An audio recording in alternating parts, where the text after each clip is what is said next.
Hello, what's up? This is Cotman back again for another gadget na naman na itetest natin. May pinadala po sa atin si Plexstone pero hindi po tayo bayad dito, okay? Hindi rin po tayo nakakontrata na magsabi ng pambobola. So, real talk po ito and gusto ko rin sana para fair at para may idea din kayo. Gusto ko siya i-compare dito sa aking 2022 Black Shark na phone cooler din. Both pareho sila magnetic, so I think magandang comparison ito. Para sa price, actually hindi ko maalala. I believe nasa 1,000 yata or 800.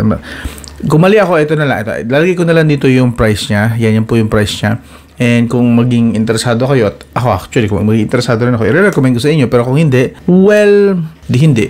Ito tayo magagawa. Again, real real talk po ito at wala po tayong dito, hindi po tayo nakatali rito sa kontrata. So, as usual, kahit pinadala, honest po tayo rito. Hindi ko naman pinilit si Plexstone na ipadala to. Papadala siya, di makakaranas tuloy siya ng totoong test. Hello, let's go! Buksan muna natin, sealed pa naman kasi siya. Oops, si Daisy. Actually sa panahon ngayon, lagay ko na lang din sa sa context. Tingin ko medyo dapat meron na rin talaga tayong ganito, lalo sa mga gamers. Mga gamers lalo at saka nagbababad talaga sa kanilang smartphone for gaming. And wala naman po kasing smartphone na hindi nag-iinit. Okay? Kapag may nagsabi sa inyo na ang smartphone nila hindi nag-iinit, imposible yun. Kalokohan yun. Huwag nyo kami binubullshit. Lalo na kami mga reviewer na ang daming smartphone na nahawakan.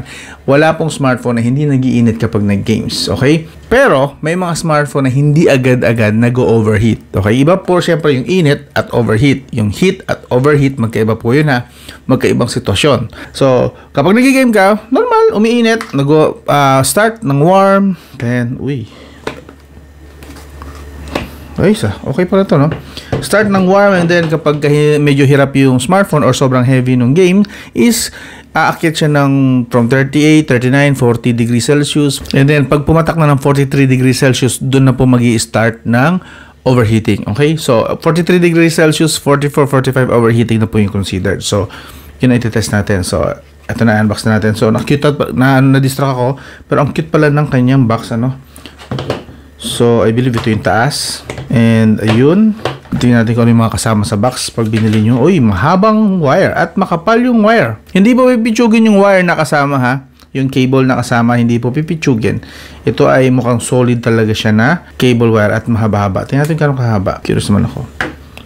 At least 1 meter. Yeah, I believe 1 meter ito. 1 meter itong haba na to. So, solid. Just in case, para pag ikakabit nga naman sa power bank or kung saan nyo balaki, Then, meron tayong goma. And then, meron tayong, of course, parang metal plate para sa magnetic. Since magnetic siya, so may magnetic plate. Pero hindi ko to gagamitin kasi bala ko gumamit na lang ng iPhone, which is magnetic din naman yun. So, hindi ko na to kailangan gamitin. Gusto ko nang i-direct. At saka wala rin ako ngayon na budget smartphone na pwedeng gamitin pang testing. So, mamaya, ito po ang gagamitin natin. Bakal po ito. Okay. Huwag nyo nang pansinin kung anong smartphone ang ginamit ko. Ang point lang dito is gusto ko lang malaman mamaya kung nakakalamig ba talaga siya o hindi. So, mag-start tayo mamaya sa wala munang cooler. Then, alamin natin ang temperature gamit ang thermometer, infrared thermometer gun na to. Ito. And then, tatry natin na may ganito. And then, itatry din natin na may ganito for comparison lang. Okay? Move on muna tayo sa unboxing ulit. Again, itong wire. Meron tayo metal plate. And then, itong mismo. Ang gaan lang Magaan siya. Hindi naman siya sobrang gaan. May weight naman. Pero, compared kasi rito, this one is heavy. Parang, ang bigat nito, doble rito. Doble po ang bigat nitong Black Shark na to. Alam ko itong Black Shark na to, medyo may kamahalan to. Nasa 2,000 yata to 4,000. Hindi ko natanda kasi 2022 pa ito. But alam ko mahal talaga to. Hindi to practical para sa mga budget users. But this one, I believe, mas mura ito. Alamin ko na nga kung magkano to. Gusto ko na rin tuloy makita. Wait lang So, Plexstone EX2 Ultra is nasa 539 pesos. Iwan ko yung link dito sa video description.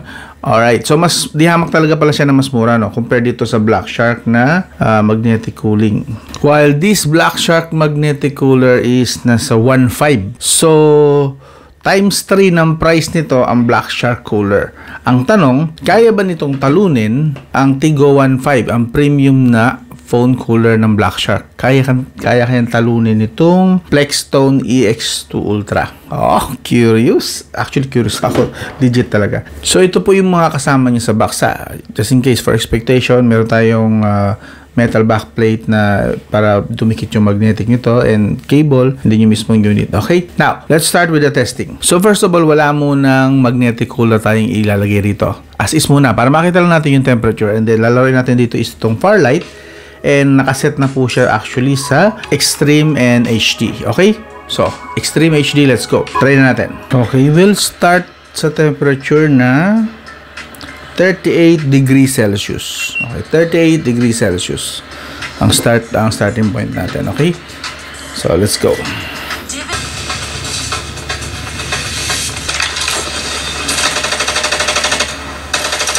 Reloading. You ran right into my line of fire.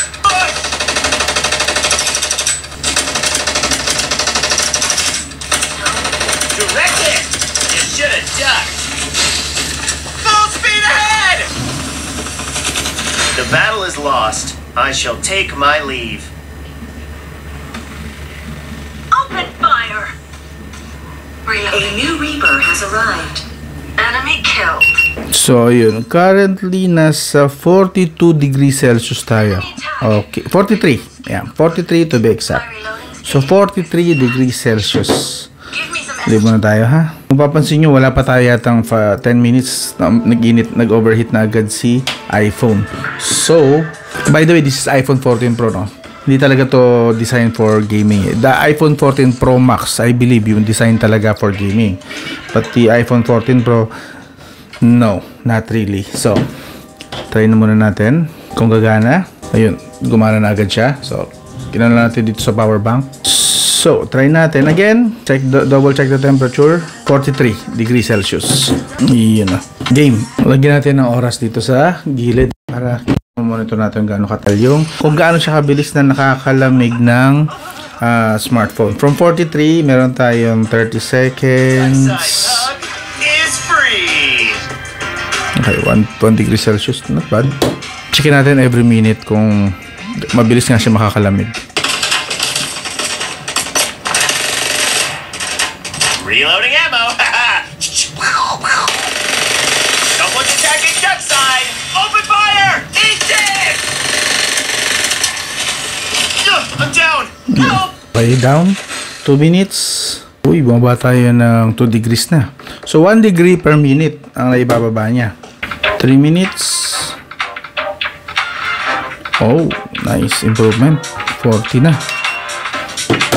So, parang gano'n. Ang average niya is 1 degree per minute ang naibababa niya. Continue pa rin tayo. Try natin hanggang 10 minutes. Pag ito, nababa niya ng at least hanggang 38, goods na to. Ito nga rin po pala yung konsumo niya sa battery, no? Sa 14 watts po. 14 watts. Malakas po siya kumonsumo ng battery. So, hindi ko siya i-recommend na isaksak nyo to direct sa smartphone nyo. Itong cooler na to ni Plexstone kasi ang lakas, oh. Ang taas, oh. That's 13 watts. 14 watts pa nga. Average. 14 watts itong unit na to. Malakas siya sa battery, sa charge. So, kung gagamitin nyo po ito, na natin volume. Kung gagamitin nyo po ito, wag nyo po i-direct sa phone. Kasi malakas na nga sa battery yung games. Tapos mas malakas pa to di hamak sa battery din. So, yun. Sira ang battery nyo agad. Sa ganito. So, I would recommend na talaga isaksak nyo sa sa power bank. See? 14 watts consistency sa 14 watts. Does anyone think the pods are a little cramped? There's a 1x scope here.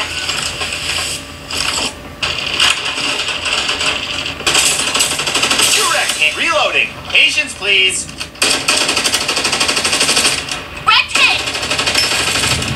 You ran. Your skills are mediocre. Time to say goodbye. Reloading ammo. I never miss. Reloading! There's a level 4 grip here, and it looks pretty cool. Another one bites the dust. Lightning speed reload coming up. Lightning speed reload coming up. Your skills are mediocre. mediocre. Time to say goodbye. Reloading. Hey, open fire! Eat this! In fairness, medyo ramdam ko na hindi na ganun kainit yung... Maligamgam pa rin, pero hindi na ganun kainit yung iPhone. So, at 8 minutes, check natin muna yung temperature. 39 degrees Celsius, 40 pa rin. So, nasa 40 pa rin. 39, 40, naglalaro tayo. Okay? So, sa 10 minutes yung pinaka-goal natin. Let's see kung mapapababa niya pa. At least nasa line of 30. Try my rolling slam! Another one bites the dust. Reloading for Isle City. Direct hit. You should have ducked. Duckside's getting angry. They're gonna get serious. Open fire! Reloading. Patience, please. Your skills are mediocre. Time to say goodbye. A nice little ace package from Duckside.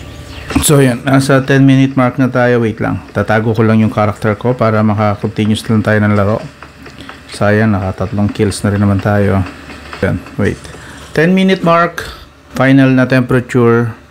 So okay, halos na-maintain nyo na ng 43. That was disappointing. Kanina bumaba na eh. So tanggalin na natin to sa 10 minute. Yun ang pinaka-average niya again. Saan yan? 4, bumaba ulit. Ang weird. 40, 42. So 42 degrees Celsius yung final. Ngayon itatry natin itong si Black Shark. So, yun, saksak natin saglit. Wait lang.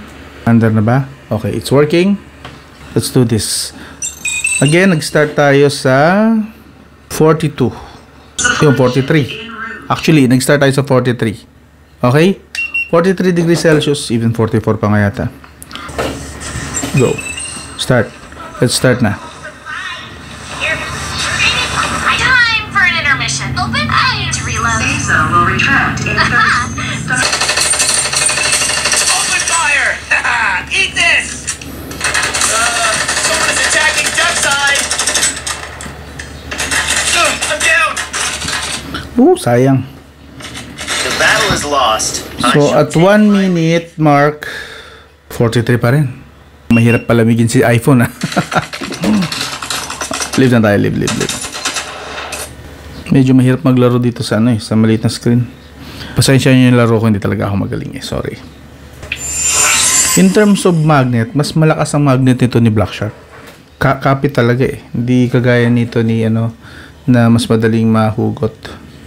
Pero hindi ko sasabing siya, sobrang flimsy. May naman, ito effort talaga. At ito naman medyo hindi siya gumakapit, pero hindi siya ganoon ka yung parang lumalaban eh. Pero okay naman. Baka ito ay dahil lang sa metal lang ni iPhone. Kasi syempre, direct tayo, hindi natin ginamit yung kanyang metal plate talaga. So baka yun ang reason. Pero comparing sa magnetic power, lakas, kita nyo. Arinig nyo, lakas nun.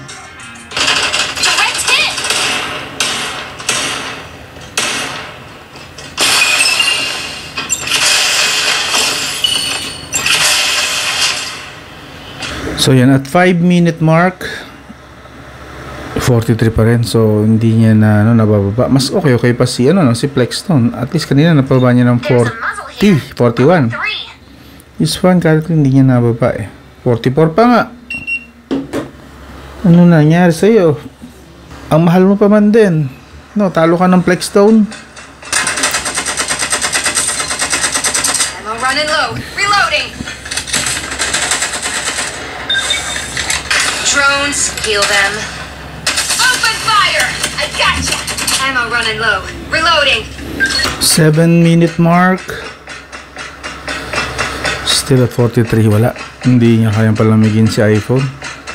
Mahinang nila lang si Buti pa si Plexton kanina naka 41 at least. Napababa niya at least. And of course, that 100 pesos. And while the Black Shark, ito, in-expect ko, lamang ng konti si Black Shark dito. Medyo na yung expectation ko. Doon mo Black Shark na high-end. Save me! Open fire! Natalo niya. Dang it! Okay, nasa 10-minute mark na tayo. Any improvement? Lumala pa nga. Oh my god. Tatalo si Black Shark ni Plexstone. Balik natin ulit si Plexstone. Since okay na. Talaga hindi niya napalamig. Balik tayo kay Plexstone. Pansin nyo, hindi siya ganun talaga yung magnet. Lakas yung kapit ng magnet. But it's okay. As long as kumakapit. Nag-start tayo. Last na to na try. Okay, 1 minute mark. Try natin. Baka nga naman fluke lang kasi yung una kanina. Nasa 43 pa rin tayo, sadly. Continue. Drones, heal them.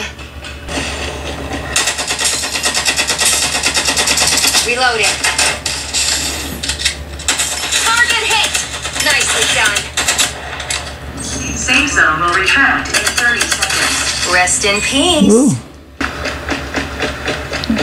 Kaso hindi niya na talaga mapababa hanggang 40.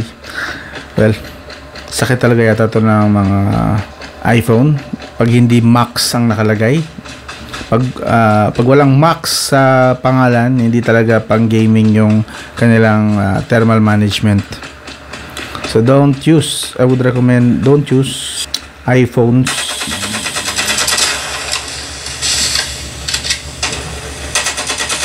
I'm under attack. Stay alert. Grabe mag-init. Again, not recommended ang mga iPhones. Balik tayo sa 43 ulit. Up and down na. Continue hanggang 10-minute mark. Huwag kayong bibili ng iPhone for gaming kung walang max sa pangalan. Okay? iPhone 13, 14 Pro, iPhone 12 Pro, or iPhone 12 lang, or iPhone 13 lang, or iPhone 14 lang. Pangit yung kanilang thermal. Yeah. Sa max lang talaga yung pang gaming. Okay, may init na siya ulit to. Dito talaga siya may init to. Ito kunya natin, nasa 5-minute mark na. 40. Okay, bumababa na ulit. 41.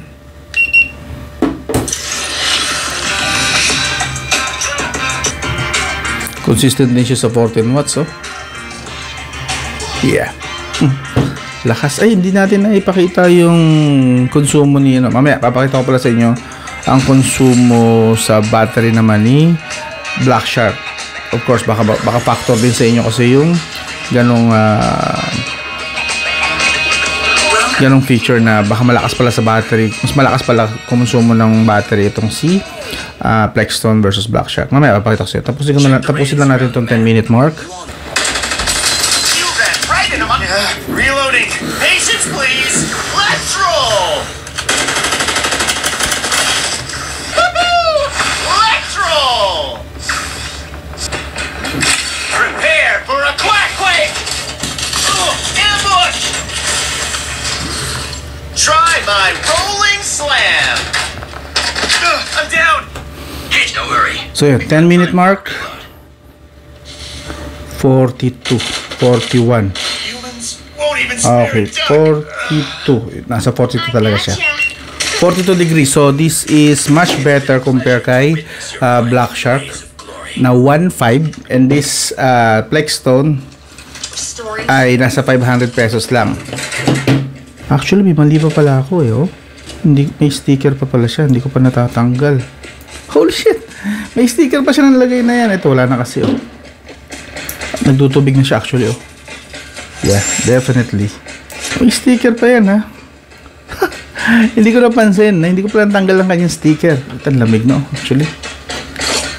Try nga natin ulit. Another, extra lang natin hanggang 5 minutes.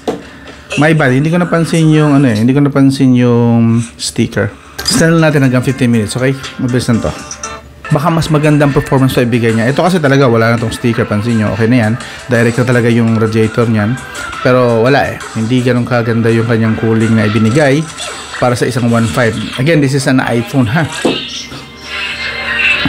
Well, ito baka mas maganda improvement na ibigay nito. Let's go. Mabilis lang. 3 minutes na lang actually. Continuous pa rin. Yun lang talaga, oh. Ano lang yung magnet niya. Hindi lang ganun kakapit. Konting galaw. konting ano ng daliri na ikot, pero okay pa rin naman siguro, acceptable pa rin naman kahit pa paano. Sagad na yun eh, wala na tayong ilalapit pa doon eh. Nakaharang na kasi yung camera doon.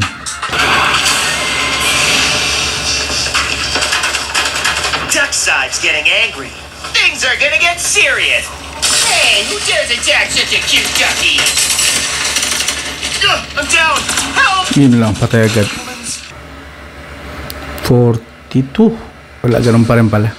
Same temperature, nasa 42 pa rin. Here's your chance to stand So, out. konti lang. Wala rin palang difference kung nandun yung plastic. Kasi kita nyo no, nagtutubig pa rin naman, di ba kanina? So, malamig di talaga. So, 42 pa rin. And still, it is still much better versus dito kay Black Shark. So, I wasn't expecting that. Akala ko, konti lang yung difference nila. Actually, ang pusta ko pa nga, ito yung mananalo. But, yeah, medyo na dismaya ako dun. This is 1.5. And this is just 500 pesos. That's suck. Ngayon, gusto kong malaman yung... Teka lang ha. Gusto kong malaman kung ilan ang watts na konsumo naman nito. Kasi 14 watts dito kay Plexstone. How about kay Black Shark? Alin na mas malakas sa battery? Mas tipid. Si Black Shark at 8 watts lang. 8 watts lang po, at least mahigit ng konti sa 8 watts si Black Shark. But the Plexstone, mas malakas sa battery si Plexstone.